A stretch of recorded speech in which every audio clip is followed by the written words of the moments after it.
ஆடிய ஆட்டம் என்ன, பேசிய வார்த்தை என்ன, நீ பிறந்ததோ ஒரு குற்றம் என்ன.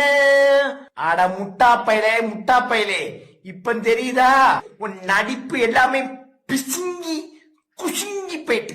போ பேதியில போவான், மூஞ்சி மோரையும் பாரு, மூஞ்சி மோரையும். தர்பூசணி உன்னை இரண்டாக பிளக்கப்பட்டாரா? யார்? எங்கள் அண்ணன் விஜய் சேதுபதி. வசமா மாட்டினியா?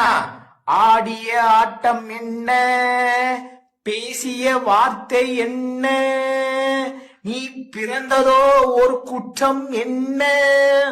அட முட்டாப்பையிலே முட்டாப்பையிலே, இப்ப தெரியுதா மக்கள் சும்மா கிடையாது. என்ன நீ என்ன நடிப்பு நடிக்கியோ, நீ என்ன ஒரு ஆட்ட, நீ என்ன ஒரு இது இருக்கியோ, எல்லாமே வெளியே வரும். புரியுதா? என்ன நீ நினைக்கா நம்ம தான் நடிக்கும், நடிப்பு அப்படி இப்படின்ட்டு உன் நடிப்பு எல்லாமே பிசுங்கி குசுங்கி போயிட்டு. போ போ. இதுக்கு மேல அலுவலி தர்பூசணிய வச்சு அம்மா பீசு 10 ரூபா, பீசு 10 ரூபான்ட்டு தெருவுல கடை போட்டு வில்லு. பேதியில போவான், மூஞ்சி மோரையும் பாரு, மூஞ்சி மோரையும். என்னமோ சீப்பி முத்தா ஆடா பேதியில போவான். இப்ப சி சி சி. போதுமா போதுமா? யாரு? மக்கள்.